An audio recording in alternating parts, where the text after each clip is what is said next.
Assalamualaikum warahmatullahi wabarakatuh.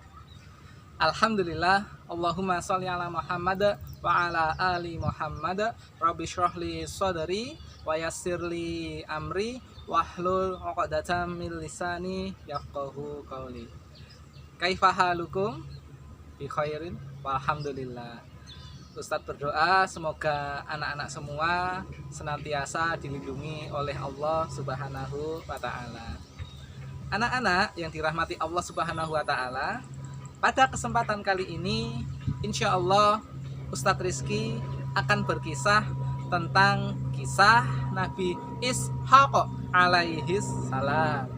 Nah, sebelum kita semua belajar tentang kisah Nabi Ishaq, Ustadz akan mengenalkan kepada anak-anak tentang siapa itu Nabi Ishaq. Nabi Ishaq alaihissalam adalah anak dari Nabi Ibrahim alaihissalam. Nabi Ibrahim alaihissalam mempunyai dua istri. Dari istri yang pertama, beliau mempunyai anak namanya Nabi Ismail alaihissalam. Nabi Ibrahim punya istri Bunda Hajar. Bunda Hajar punya anak namanya Nabi Ismail alaihissalam. Dari istri yang kedua yaitu Bunda Sarah, Nabi Ibrahim alaihissalam dan Bunda Sarah mempunyai anak yaitu Nabi Ishaq alaihissalam. Anak-anak yang dirahmati Allah Subhanahu wa Ta'ala, kisah Nabi Ishaq ini adalah kisah yang luar biasa karena di dalamnya mengandung hikmah yang sangat hebat. Kisah ini ada di Al-Quran loh. Kisah Nabi Ishaq ini ada di Al-Quran di surat Az-Zariyat ya, di surat Az-Zariyat. Di awal-awal surat di juz 26. Kalau anak-anak sudah mengaji di juz 27 pasti tahu ini. Karena di juz 27 ya, sebelum juz 27 di surat Az-Zariyat di awal surat di situ ada kisah tentang kisahnya Nabi Ishaq alaihissalam. Nah, di Al-Qur'an kisah ini dibungkus dengan sangat rapi dan dimulai dari kisah datangnya 3 malaikat bertamu di rumahnya Nabi Ibrahim alaihissalam. Di Al-Qur'an disebutkan hal ataka hadisul dhaifi Ibrahim al-mukramin idh dakhalu alaihi faqalu salama qala salamun qaumun munkarun faragha ila ahlihi faja'a bi'ajalin samin faqarrabahu ilaihim qala ala ta'kulun fa'aujasa minhum khifah qalu la takhaf wa basyaruhu bi ghulamin alim fa aqbalat imra'atuhu fi sarratin fasakkat wajahaha wa qalat ajuzun aqim qalu kadzalika qala rabbuk innahu huwal alimul hakim. Innahu huwal hakimul alim. Dalam surat Az-Zariyat tersebutlah diceritakan kisah datangnya 3 malaikat. Pada waktu itu anak-anak, di malam hari yang sangat gelap, tengah malam Nabi Ibrahim dan Bunda Sarah berada di rumahnya. Di tengah malam seperti itu, tentu suasananya sangat gelap, berbeda dengan kondisi hari ini. Suasananya gelap, tidak ada lampu listrik seperti hari ini. Nah, di malam hari itu datanglah 3 malaikat yang menyamar dalam bentuk rupa seorang manusia, dalam wujud seorang laki-laki. 3 malaikat ini datang dan mengetuk pintu rumah Nabi Ibrahim alaihissalam. Tok tok tok. Assalamualaikum. Tok tok tok. Assalamualaikum. Coba kalau anak-anak menjadi Nabi Ibrahim, apakah pintunya akan dibuka ketika tengah malam? Ayo. Ya, ini tengah malam ya. Kita tidak tahu siapa yang datang.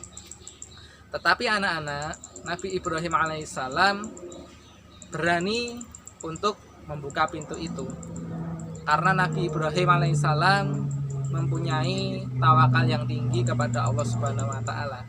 Dan siapa tahu yang datang itu adalah orang yang membutuhkan. Maka Nabi Ibrahim yang suka memuliakan tamu membuka pintu itu. Ketika pintu itu dibuka, ternyata terlihatlah 3 orang laki-laki. 3 orang laki-laki ini adalah malaikat yang menyamar. Dalam kisah para nabi, dalam bukunya karya Imam Ibnu Katsir dijelaskan 3 malaikat ini adalah malaikat Jibril, malaikat Mikail, dan malaikat Israfil. 3 malaikat ini lalu dipersilahkan masuk oleh Nabi Ibrahim alaihissalam. Ketika mereka bertiga duduk, Nabi Ibrahim pun ikut duduk. Dan Nabi Ibrahim alaihissalam melihat 3 tamu masuk di dalam rumahnya. Nabi Ibrahim ingin menyajikan makanan dan minuman yang terbaik. Itulah kenapa di tengah malam itu Nabi Ibrahim alaihissalam menemui istrinya, yaitu Bunda Sarah, dan berbisik-bisik, "Wahai istriku, apakah ada makanan untuk tamu kita ini?" Istrinya menjawab, "Wahai suamiku, kita tidak punya makanan apapun kecuali anak sapi yang kita miliki." Maka Nabi Ibrahim alaihissalam menjawab, "Baiklah, kalau kita hanya punya anak sapi, maka kita akan menghidangkan anak sapi itu." Nah, anak-anak, malam hari itulah akhirnya Nabi Ibrahim alaihissalam dan istrinya, yaitu Bunda Sarah, menghidangkan makanan, yaitu daging dari anak sapi tadi. Ketika makanan sudah siap, aromanya lezat, rasanya enak sekali ini kalau dinikmati, dihidangkanlah makanan ini untuk ketiga tamu tadi. Ternyata makanan tadi sama sekali tidak disentuh oleh 3 tamu tadi. Nabi Ibrahim jadi takut. Ada apakah ini? Kenapa makanannya tidak dimakan? Maka melihat peristiwa itu, semakin takutlah Nabi Ibrahim. 3 malaikat tadi ternyata tidak memakan sama sekali hidangan yang diberikan. Akhirnya anak-anak, Nabi Ibrahim semakin takut, ya. Bulu merinding seperti itu. Siapa ini? Orang datang malam-malam tidak mau makan. Akhirnya malaikat tadi mengatakan pada Nabi Ibrahim, "Tenanglah Nabi Ibrahim, kami adalah malaikat yang Allah utus untuk bertemu dengan kamu, dan kami diutus untuk menghancurkan negeri Sodom, tempatnya kaumnya Nabi Lut alaihissalam." Nah, terus ditanya sama Nabi Ibrahim, "Kalian datang kemari membawa kabar apa? Kenapa mendatangi kami?" Maka 3 malaikat ini mengatakan, "Wahai Nabi Ibrahim, Allah telah mengabulkan doamu. Engkau akan diberikan anak yang bernama Ishak. Engkau akan diberikan anak yang bernama Ishak."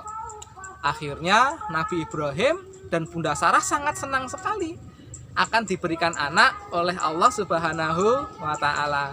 Bahkan Bunda Sarah sangat kaget. Kenapa?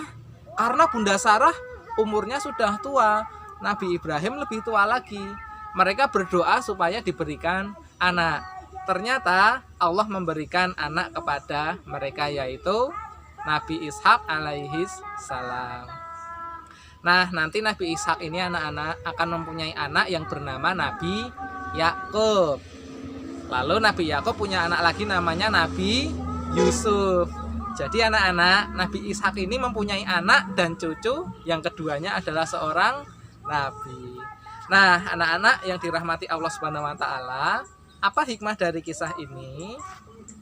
Hikmah dari kisah ini adalah kita harus memuliakan tamu yang datang ke rumah kita. Kalau ada tamu, sebisa mungkin kita berikan hidangan untuk memuliakan mereka. Makanan ataupun minuman semampu kita. Dari situlah kita akan mendapatkan cinta dari Allah Subhanahu wa Ta'ala. Jadi anak-anak, kalau kita ingin dicintai Allah Subhanahu wa Ta'ala, maka jangan lupa untuk memuliakan tamu. Itu saja anak-anak kisah untuk kita semua pada kesempatan kali ini. Marilah kita tutup kisah kita dengan membaca hamdalah, istighfar, dan kafaratul majelis. Alhamdulillahirabbil alamin, astaghfirullah wa atubu ilaih. Subhanakallahumma wa bihamdika asyhadu alla ilaha illa anta astaghfiruka wa atubu ilaik. Assalamualaikum warahmatullahi wabarakatuh. Alhamdulillahi rabbil alamin.